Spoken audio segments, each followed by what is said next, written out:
Hey everybody, Dr. Ryan Hungate here. Super excited to bring you 7 ways to supercharge your front desk. Let's get right into it. As most of you know, I'm an orthodontist, but I've also started an amazing company called Simplify, where we help make your world a little bit easier. And today we're going to get into the how we do that, the whys of that, because so long have we looked at the front desk and said, hey, you know what? They're absolutely fine. If it ain't broke, don't fix it. We want to change that. So let's check it out. First of all, we have to admit we have quite the lack of an ecosystem. And what do I mean by that? Well, first of all, only around 12% of dentists out there have direct scheduling. Think about that for just a second, right? If you were looking to make a reservation on an airline and you had to still call them, would it go as well as it usually does right now? Probably not. Yet this is not the exception to the rule, it's the rule in our world. Next, we don't really have a true platform for payment processing. Yet I can walk in Starbucks and I can pay with the tap of my phone. I can see my rewards. I can understand what I ordered 3 months ago. How is it that the coffee shop has this, but yet a very complex, awesome dental office doesn't have this? And last, we historically have relied on human beings to be our operating system. If we see a problem, the person takes care of it. We have traditionally not looked at technology first. We have taken care of that with people. So let's really look at our system. So first of all, we have to understand how the patient actually gets into the practice. Okay. So there's a lot of different pieces within our ecosystem. So first of all, we have awareness. We have to get them to know about us, right? That's marketing. This has been drilled in all of your heads for a really long time now, right? And you understand that. Next is scheduling. This is something that traditionally has been done via the phone, right? And we actually have really cool technology out there that helps take care of that too. The problem is that we haven't modernized that to really come up with what the rest of the world wants. Next piece is intake. That's getting better and better. Diagnosis. Technology is amazing now. We have digital x-rays, but at the same time, maybe we can start looking at AI to do this. The decision, not the decision of what to do with that patient. It's getting that patient to understand a decision of going forward with treatment. We got to get better at that. Then the treatment itself, really cool clinical technologies that are out there now, 3D printing, scanning, right? We don't have to gag patients anymore. Fantastic. Payments needs to evolve. Follow up. Your front desk can only make so many calls. How do we start looking at this ecosystem and making it better? That's what we're going to talk about here in a second. So, what have we done in the past? Like we said, we rely on throwing people at the problem. Well, I don't know about all of you, but almost every single business in the world is suffering from this stupid thing. Okay? The Great Resignation. This is from 2021. It is still a thing today. And ladies and gents, I don't think it's going anywhere anytime soon, right? 1 in 4 workers is considering quitting their job after the pandemic. Pandemic still ain't over and everybody's quitting their jobs, okay? Everybody's moving. I think the people who have been hit hardest by this are the restaurants. Have you walked up to a restaurant and instead of being open at 9 o'clock, they're closing at 7? Absolutely, that's happening to everybody. Guess who's hit second hardest? Retail healthcare, dental. This is where we are seeing this. For the first time ever, we have people that have been working at our front desk for the last 20 years, and now they're looking for other positions. Not to mention, their rates of pay are skyrocketing. What are we going to do? How do we deal with this? Right? This is a shock and awe moment for our front desk teams, and we got to figure out how to take care of that.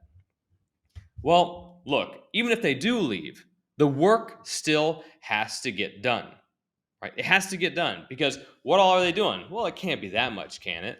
Well, they check people in and out, verify insurance, answer phones, collect payments, schedule patients, order supplies, make post-op calls, run reports, send invoices, and make confirmation calls. Oh my Lord. They do everything at the practice. They take care of all the stuff that you don't want to do, right? Doctors, they magically go in the back, they take care of the clinical world and their patients. They just show up, right? We don't know how that happens. We're not taught that in dental school. They don't have a single class about this, even though it should probably be 30% of what we're learning every single day. We just magically have $1 million businesses. No, this has to get done. Okay. And all of these different things can now be touched on by technology. How do we do that? Well, first of all, we need to think about saving our front desk teams more time. We have to do that. Time is the most valuable thing that they have, because if they're sitting there talking with a patient, developing relationships, giving them an amazing experience, that's what you want, right? You want them dealing with the things that technology can't be doing, right? Scheduling patients over 15 minutes on the phone because it takes that long to tab through the different electronic health records, the Dentrix, the EagleSoft, the Open Dentals. They weren't built to actually handle these things, right? They were built in the late 90s. Turns out design and user experience wasn't front of mind yet. We hadn't had the iPhone come out. So how do we fix that now? Well, first of all, we have to admit what's going on. People search for a new doctor on their own time. This is not about the time that you are open anymore, because guess what? If you're not open to take their call, they're going to find somebody else who is. So are you open for calls at 9:30 p.m.? How about 2 a.m.? Of course not, right? Even the big DSOs close their call centers at 8 p.m. So how do we deal with this? I cannot ask Bobby at the front desk to just, I don't know, answer calls at 11 p.m. That's not going to go over well. And on top of that, what if that front desk team member calls in sick? What if they quit? You can't have this proprietary way that you're actually scheduling patients that if somebody else comes in, they just don't understand right away. Well, the way we take care of that, first of all, is 24/7 live chat, right? You can put this on your website. Your web developer can have this up and going in 30 seconds, right? And on top of that, a great live chat uses real human beings, speaks multiple languages, answers within 7 seconds every time. Think about the great interactions that you've had with live chat in your history, right? Where you're on Amazon or you're on Wayfair, like I was the other day, right? Trying to order some furniture. I had questions. It gave me the opportunity to call them or live chat with them. I chose live chat because I don't want to talk to anybody over the phone. And I was able to do 9 different things at the same time while I was taking care of my problem. This is what your patients want. Answer their questions, help them get scheduled. That's all they want to do. Nobody's coming to your website to hang out and just check out what an implant is. They can do that somewhere else and somewhere better. If they're on your website, they're there to schedule an appointment, and that's the only reason that they are there. If you think it's for anything else, you're wrong. All right, that's live chat. We answered the questions in between them, trying to figure out whether they wanted to make an appointment. The next piece is, let's talk about online scheduling. You guys might have heard of this company. It's called Allbirds, right? They make brand new shoes. They're really, really cool. They're on the web. You might have seen them on Instagram. And they always have that thing where you can click buy now and you can buy those pair of shoes a couple of seconds later. Well, first of all, what if it actually said this? Call us from 9 a.m. to 5 p.m. Don't call us on the weekends. In my favorite, leave us a message. How do we think Allbirds would be doing? Would they be competing with Nike or taking business from them? No. But what did I just give us an example of? This is what we do at our practices. And we're like, why doesn't my advertising work? The call to action sucks. It's not what the patient is used to anymore. We have to fix this. How do we do that? It's time to start listening to our patients about the experience they expect. Make it so when they click that, it goes right to your direct scheduling link. Okay? Right to your direct scheduling link and let it write right to your electronic health record, because we can do it just as well as the front desk can. Because guess what? And this number should terrify everybody if you don't have direct scheduling. Because remember, only 12% of you actually have direct scheduling right now. So more than likely, you don't have it yet, because maybe you've been a little bit scared and you're not sure if the technology can do it. Guess what? It can. And your patients are 31% more likely to choose a brand new provider if that provider offers online booking options. So all those ride or die patients that you think you have, you don't have them. Offer them online scheduling. Let them schedule themselves. Let them understand when they can come in. Choose a location they want, right? It updates your schedule in real time. A 5-minute update is not good enough. It needs to be instantaneous, right? And you want it to send, reminders to the patient, right? Via their calendar. Embed that thing right there, right? On top of that, my favorite part, it reduces no shows. How could it reduce a no-show? That makes no sense. Why would it be different from, I don't know, taking a phone call? Well, think about this. Do you know what you're doing next week? Do you know what you're doing 2 days from now? Yeah, you do. Do you know what you're doing 6 months from now? No, right? That's why the no-shows are better with direct scheduling. More than likely, they're booking themselves tomorrow or next week. And for all of you saying, oh, well, Dr. Ryan, I'm booked out for 3 months. No, you are not. You have no-shows. It's triple the no-shows right now. I'm telling you right now, you think you're booked out, but you've got openings next week. You've got openings tomorrow. Okay? This fills those openings. Whenever you have an open chair and you're booked out for 3 months, how pissed off are you? I don't know about you, but I'm really pissed off, right? Because I could have gotten those people in earlier, right? So that's what we got to take care of. And for all of you thinking, hey, you know what? I don't need these patients yet, right? When I think of millennials, right, and these are of course, the people that want to use this, that's who I think of. No, guess what? These are millennials. Yeah, man, they have kids. We're 40 now, and I don't know a single 65-year-old that doesn't like to use their darn cell phone 24/7. Everybody wants direct booking, and they're finding doctors that take care of this. And if you aren't sure about this just yet, let's imagine this scenario. If all things are equal, and you're looking at two delicious steakhouses in New York City. Okay, if you're a vegan, I'm sorry. Right? Let's imagine that it's tofu for a second. But anyway, look at these two. Right away, I'm looking at reviews. Okay, it looks like everything's equal on reviews. They're fantastic. I don't know which one I'm going to yet. Then all of a sudden, I see this. Which one are you going to? Every single one of you made that decision within a quarter of a second. Would you even call Del Frisco's to see if they take reservations, to see if they have openings at their tables? Clicking on reserve a table, you booked it. It's that simple. Every patient believes that all doctors are created equal until they get in that door. And nobody is walking home saying, hey, check out the dovetail on this filling. Nobody's doing that, right? They're talking about the paraffin wax they got, the Netflix that they got to use, that it didn't hurt at all, right? Everybody's equal until they get into the practice, right? You have to get them in to give them that experience. Now let's talk about payments really quick. Okay, this is a super complex thing, but at the same time, we have to change it up. First of all, think about it this way: if you want to get paid, you darn well better make it easy. We make it too hard, and then we wonder why people aren't paying us. Well, let's fix that. Well, first, does your hardware look like this at the front desk? Does it look like you ripped it out of the back of a taxi cab? Well, guess what? Patients like to tap to pay with their watch now, with their phone. They like to use the chip card, right? The chip on their card to make things more secure. They like to, do things over the phone, but they aren't going to read you their credit card number over the phone, right? If that's how you're depending on things, that's a bad thing. We got to be forward looking. How? This is what your hardware needs to look like, right? It needs to display exactly what they're paying for. Be able to tap to pay. Be wireless. Let them check out chairside, right? You want to increase conversion? Let them check out chairside. Don't send them walking around the practice with a bib hanging off of them to make a payment, right? Make it easy.